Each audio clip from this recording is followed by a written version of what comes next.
Hello everyone, कैसे हैं आप लोग। मैं आप लोग को बताना चाहता हूँ एसएससी जीडी का जो एग्ज़ाम होता है उसके बारे में। आज मैं आपको बस इंट्रो दूंगा कि उस एग्ज़ाम के लिए क्या एज लिमिट है, क्या क्वालिफ़िकेशन है और उस एग्ज़ाम का लेवल क्या होता है, उस एग्ज़ाम को कैसे पास किया जाता है, कैसे पास कर सकते हैं, उसके लिए क्या क्या ज़रूरत है, कितने घंटे पढ़ना, ये सब मैं बताऊँगा। लेकिन उससे पहले आप लोग चैनल को सब्सक्राइब कर दें और बेल आइकन प्रेस कर लें। चलिए शुरू करते हैं। अगर हम बात करें तो सिलेबस क्या है, जैसे इस वीडियो का नाम है एसएससी जीडी ऑपरेशनल वीडियो, तो मैं सब कुछ बताऊंगा ए टू जेड। शुरू करते हैं। जैसे परीक्षा का नाम है एसएससी जीडी 2022 में अप्रॉक्स काफ़ी पद आने वाले हैं और 3 लेयर होते हैं इस एग्ज़ाम के। पहला होता है एक सीबीटी टेस्ट यानी कंप्यूटर बेस्ड टेस्ट, ऑनलाइन होता है वो। दूसरा होता है आपका फिजिकल और तीसरा होता है मेडिकल। ये 3 ही प्रारूप हैं इस परीक्षा के लिए। अगर बात करें जो ऑनलाइन परीक्षा होती है वो 1.5 घंटे की होती है, जिसमें 100 प्रश्न आते हैं। 25 प्रश्न होते हैं जीएस के, 25 प्रश्न होते हैं रीजनिंग के, 25 प्रश्न होते हैं मैथ के और 25 प्रश्न हिंदी के भी आप ले सकते हैं और इंग्लिश के भी ले सकते हैं। अगर बात करें कि हम एग्ज़ाम का माध्यम क्या ले सकते हैं, तो डिपेंड करता है आप लोगों पे। आप जो भी माध्यम चूज़ करना चाहते हैं आप अपनी कंप्यूटर स्क्रीन पे चूज़ कर सकते हैं। अगर आप क्वेश्चन का माध्यम हिंदी चूज़ करेंगे तो आपको सारे क्वेश्चंस हिंदी में मिलेंगे, और अगर आप क्वेश्चन का प्रारूप इंग्लिश करते हैं तो आपको सारे क्वेश्चंस इंग्लिश में मिलेंगे। बात करते हैं निगेटिव मार्किंग की। माइनस मार्किंग है इसमें, 1/4 माइनस मार्किंग है। मतलब आप ये समझिए, अगर आप 4 उत्तर गलत करते हैं, अगर 4 प्रश्नों के उत्तर आप गलत देते हैं तो आपका एक सही प्रश्न भी गलत माना जाएगा। इसलिए इस तरह के एग्ज़ाम में जो सबसे बड़ी प्रायोरिटी होती है वो ये होती है कि आप ऐसे क्वेश्चंस को पहले करें जिसके लिए आप 90% श्योर हैं। ऐसे क्वेश्चंस को पहले करें। और जो इस एग्ज़ाम में जो भी प्रश्न आते हैं वो 10वीं के लेवल के होते हैं ऐसा कहा जाता है। लेकिन कुछ बच्चों का जो मैथ है, मैथ बैकग्राउंड नहीं होता, जिससे वो या फिर मैथ फोकस नहीं करते, तो वो इस एग्ज़ाम के लिए डरते हैं। डरना जाहिर सी बात है, क्योंकि मैथ के बिना यहाँ कुछ होगा नहीं। क्योंकि मैथ के 25 क्वेश्चन और रीजनिंग के 25 क्वेश्चन एक तरह से देखा जाए तो कैलकुलेशन दोनों के लिए ज़रूरी है। अगर आपकी कैलकुलेशन अच्छी होगी तो आप ज़्यादा डीप सोच पाएंगे।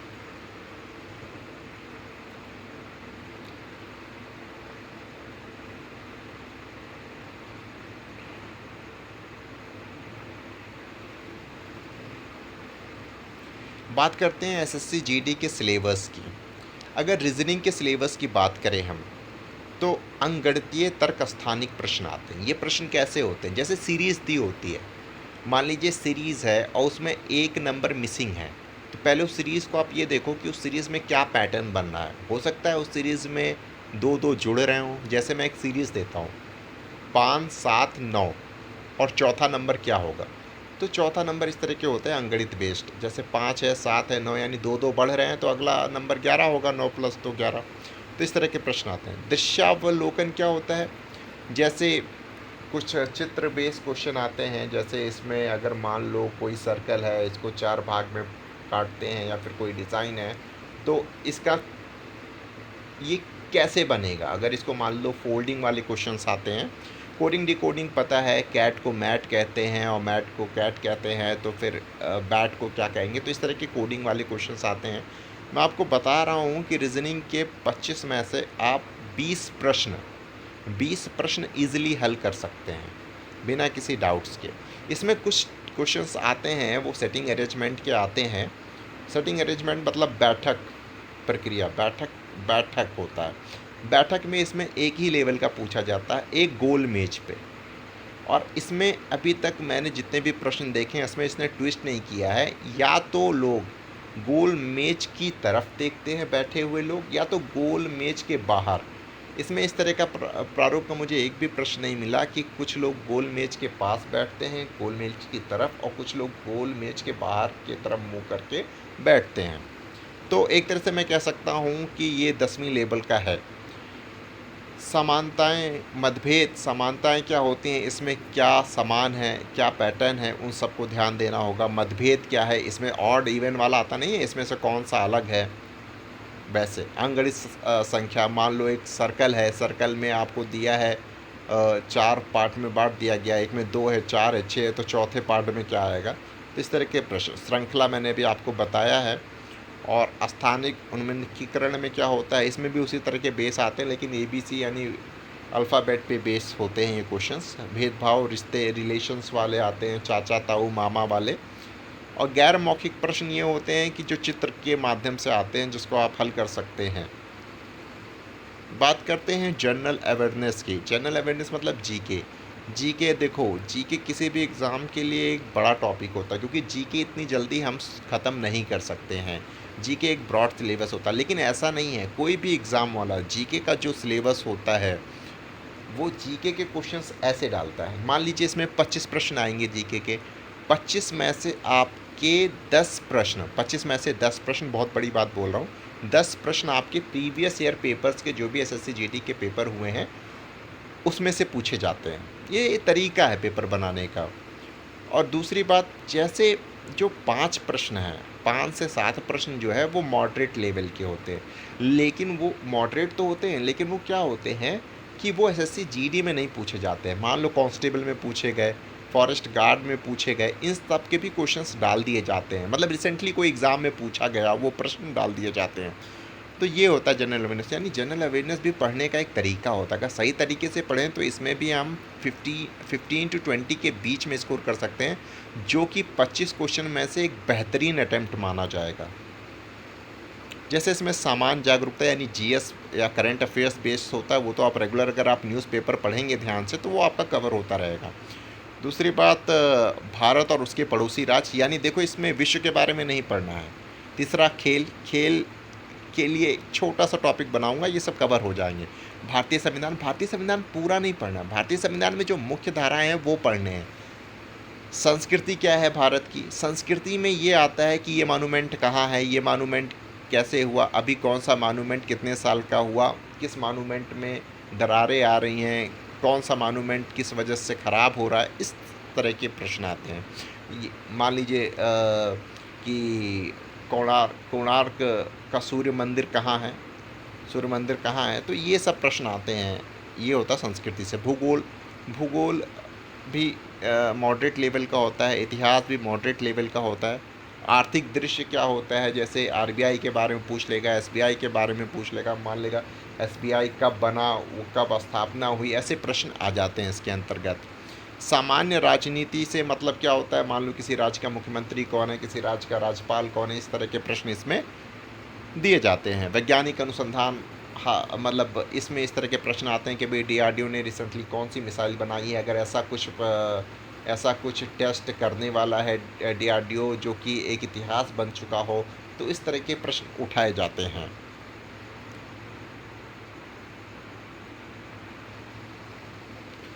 बात करते हैं मैथ की। मैथ में नंबर सिस्टम से क्वेश्चन आते हैं, संख्या प्रणाली से, फ्रैक्शंस बेस्ड क्वेश्चन आते हैं, नॉर्मल आते हैं, कोई बहुत ज़्यादा अंदर डीपली नहीं होता। संख्याओं पे बेस्ड क्वेश्चंस आते हैं, अंगणित के आते हैं, बोर्ड मास पे बेस्ड, और दशमलव पे भी आते हैं। दशमलव के मान लीजिए गुणा आ जाएंगे, दशमलव के मल्टीप्लिकेशन आ जाएंगे, इस तरह के क्वेश्चन, दशमलव के डिवाइड आ जाएंगे, परसेंटेज आता है, एवरेज आते हैं, ब्याज ब्याज आता है, आपका टाइम एंड वर्क आता है, जो कि ये इजी टॉपिक है। टाइम एंड वर्क भी अगर देखा जाए तो काफ़ी डीप है, लेकिन डीप का नहीं उठाते, ऊपर का लेयर ही लेते हैं। ऊपर का लेयर मतलब वो समझते हैं कि बच्चा कितना टैलेंटेड है, आपको डीप नहीं पढ़ना। आप इजीली 100 में से, अगर मैं कहूँ 25 मैथ का है क्वेश्चंस, तो 25 में से आप इजीली 20 सही कर सकते हो, इतना इजी होता है पेपर। लेकिन क्या होता है, बच्चे डरते हैं कि जीटी है, रनिंग तो निकल रही है, लेकिन एग्ज़ाम कैसे निकलेगा। एग्ज़ाम भी पढ़ो, रनिंग के साथ 2-3 घंटे आप एग्ज़ाम में दो, आप डेफिनेटली क्रैक करोगे। एग्ज़ाम क्रैक करना इजी है। प्रॉफिट लॉस हो गया, डिस्काउंट्स हो गया, समय और दूरी, टाइम एंड डिस्टेंस हो गया, आपका क्षेत्र मिति। क्षेत्र मिति मतलब ये होता है कि जैसे आपका आपके त्रिभुज हो गया, और जैसे बेलन हो गया, वृत्त हो गया, आपका गोला हो गया, आपका समचतुर्भुज हो गया, इस पे बेस्ड क्वेश्चन आते हैं। वो भी ज़्यादा डीप नहीं, ऊपर के ही आते हैं। जैसे मान लीजिए किसी त्रिभुज है, समचतुर्भुज है, यानी मान लीजिए आपका पूछ लिया कि समांतर त्रिभुज है तो उसकी तीनों साइड दे रखी है तो उसका क्षेत्रफल पूछ लिया, इस तरह के प्रश्न मतलब कैलकुलेशन बेस्ड होते हैं। ज्यामिति हो गया, ज्यामिति मतलब हो गया कि अधिक कोण, न्यून कोण, ये सब पढ़ा होगा आपने, इस पे बेस्ड क्वेश्चंस आते हैं। बार ग्राफ वाला इजी होता है, 3 ही पैटर्न है बार ग्राफ के प्रश्न पूछने का, और 3 में से आपके 5 नंबर कंफर्म हो जाते हैं, तो ये इजी है। रेखांकन हो गया, रेखा गणित से अब प्रश्न आते हैं, आपके बीज गणित से आते हैं। बीज गणित वही है, बीज गणित आप कह सकते हैं अलजेब्रा, अलजेब्रा मतलब x square plus 5x plus Z, ये इस तरह के बेसिक इक्वेशन होगी, इक्वेशन सॉल्व करनी होगी। एक्स और वाई का वैल्यू दे रखा होगा और कहेगा कि एक इक्वेशन देगा X square plus Y square plus 2x, Y में एक्स वाई की वैल्यू पुट करके और वैल्यू निकालो। ईजी होता है, ये नहीं बहुत डीपली ईजी होता है। फार्मूला बेस हो गया, ए प्लस बी का होल क्यूब के बेस पे क्वेश्चंस दे देगा खोलना, बड़ी नंबर दे देगा, जैसे 1001 दे दिया, फिर इसका क्यूब करने के लिए कह दिया, तो आप 1001 का क्यूब कैसे करेंगे? 3 बार गुणा करेंगे, 1001 गुणे 1001, नहीं ऐसे नहीं होगा। 1001 को 1000 प्लस 1 लिख के उसका क्यूब करिए, तो इस पर ए प्लस बी का होल क्यूब पे खुल जाएगा मतलब। और रेखीय समीकरण मतलब वो लीनियर इक्वेशंस पे भी क्वेश्चंस आते हैं। बात करते हैं हिंदी का। हिंदी में उपसर्ग आते हैं। उपसर्ग वो होता है जो किसी भी शब्द के आगे लगा हो, जैसे कि मैं आपको बताता हूँ कि आपका हो गया उपसर्ग के लिए उपहास, तो उपहास में उपसर्ग उप होगा ना, आगे की ये जो था वो उपसर्ग में आते हैं। ऐसे आता है आपका प्रत्यय, प्रत्यय होते हैं पीछे के, जैसे प्रतिहार, तो हार हो गया आपका प्रत्यय, तो ऐसे छांटना होता है किसका उपसर्ग है, कौन प्रत्यय है, ये भी इजी होता है। पर्यायवाची शब्द होते हैं, और पर्यायवाची शब्द वैसे बहुत है लेकिन कुछ इंपॉर्टेंट्स होते हैं जिसके पर्यायवाची हर एग्ज़ाम में पूछे जाते हैं, तो वही रिपीट होता है। मुहावरा है, लोकोक्तियाँ हैं, ये सब इजी हैं, ये सब वही रिपीटेड वाले पूछे जाते हैं। संधि और संधि विच्छेद भी इजी है। प्रत्यय, समास पे काम कर सकते हैं, क्योंकि समास से 2 क्वेश्चंस आते हैं, संज्ञा से 1 आता है, विलोम से 2 क्वेश्चंस आते हैं, सबयुग्म से 1 क्वेश्चन आता है, अनेकार्थिक शब्द से 1 क्वेश्चंस आते हैं, कभी कभी 2 भी हो जाते हैं। वाक्यांश के लिए 1 सार्थक शब्द के लिए 2 और 3 भी कभी कभी आए हैं। वाक्य शुद्धि 2 मिनिमम रहते हैं। वाच्य क्या होता है? भाववाच्य होता है, कर्मवाच्य होता है, कृतवाच्य होता है, 3 तरह के वाच्य होते हैं। ये भी इजी है, लेकिन इस पर 1 क्वेश्चन आता है और ये 5 मिनट का भी टॉपिक नहीं है। और जैसे पत्र किसी को लिखते हैं, किस शब्द के लिए क्या ज़रूरी है, किसी को कैसे, मान लो किसी को पत्र लिखना है तो उसके लिए संबोधन के लिए क्या प्रयोग करेंगे, और शब्द मतलब स्पेलिंग एरर होता है कि इसमें से 4 स्पेलिंग दिया रहेगा, आपको बताना होगा कौन सा सही है, या फिर पूछ सकता है कभी कभी कौन सा गलत है। और इंग्लिश, जैसे कुछ हिंदी के वर्ड्स होते हैं उनको इंग्लिश में भी लिखना होता है। तो ये हैं। देखिए एसएससी जीडी बैच 2022-2023 जो है मैं 12 सितंबर से शुरू कर रहा हूँ। मैंने आपको सारा सिलेबस दिखा दिया, इसमें से मैं एक पॉइंट भी नहीं छोड़ूंगा, ये मैं आपसे प्रॉमिस करता हूँ। लेकिन आप लोगों को मेरे साथ जुड़ के पूरी ईमानदारी के साथ कोर्स को ख़त्म करना है। टारगेट ये रहेगा कि हमारा कोर्स दिसंबर तक ख़त्म हो जाए, क्योंकि इसका एग्ज़ाम भर्ती नवंबर में आने की संभावना है और इसका एग्ज़ाम वही फरवरी में होगा। अगर हम दिसंबर तक इस कोर्स को ख़त्म कर लेते हैं तो जनवरी फरवरी 2 मंथ जो है आप अच्छे से इसको रिवाइज़ कर सकते हैं। प्रॉपर नोट्स बनाइए और पूरी ईमानदारी के साथ लगिए। अगर आप पूरी ईमानदारी के साथ लगेंगे तो मैं आपके साथ उससे ज़्यादा ईमानदारी के साथ लगूंगा, क्योंकि मैं आप लोग को सफल होते हुए देखना चाहता हूँ। किसी के आंखों में आंसू नहीं देखना चाहता, किसी को निराश नहीं देखना चाहता। मैं पूरी ईमानदारी से लगो, सुबह उठो, पूजा पाठ करो, ईश्वर से कहो मैं पूरी मेहनत कर रहा हूँ पूरी ईमानदारी से, बाकी मैं सब आपको समर्पित करता हूँ। पूरी ईमानदारी से काम कीजिए। और इस बैच में फ्री है, कुछ भी नहीं आपको लेना है। जो भी है मैं प्रैक्टिस के लिए क्वेश्चंस का PDF भी आपको सेंड करूँगा। और काम स्टार्ट करते हैं 12 सितंबर से। और चैनल को सब्सक्राइब कर लीजिए और बेल आइकॉन प्रेस कर लीजिए, जिससे आपके पास मेरी वीडियोस की नोटिफिकेशन पहुंच सके। और ईमानदारी से लगिए। मैं आपको अपने बारे में बताना चाहता हूं। मेरा नाम रजत सिंह है, मेरी क्वालिफ़िकेशन BSc है मैथमेटिक्स से, अवध यूनिवर्सिटी से।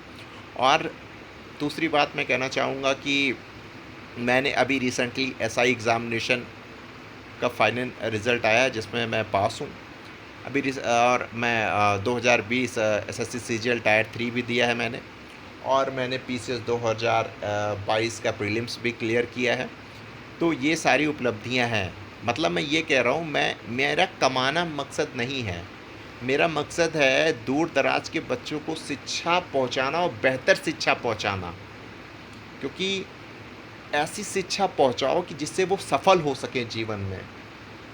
वो ये ना हो कि वो असफल हो जाए, मान लो जो पढ़ रहे हैं उस चीज़ से असफल हो जाए, फिर वो पछताएं कि गलत टीचर ढूंढ लिया मैंने। मेरा काम ये है कि जितने भी लोग हैं, जो मेहनती लोग हैं, मैं मेहनती लोगों की बात करता हूँ, टाइम पास लोगों की नहीं, जो मेहनती लोग हैं उनको सफलता मिले, और उसके लिए मैं कुछ भी करूँगा। पैसा कमाना मकसद नहीं है, लोगों को सफल करना है, क्योंकि अगर पढ़ेगा इंडिया तभी बढ़ेगा इंडिया। और जितने भी लोग सफल रहेंगे, मान लीजिए एक परिवार में एक सरकारी नौकरी वाला कोई लड़का निकलता है तो वो अपने परिवार को आगे बढ़ा सकता है।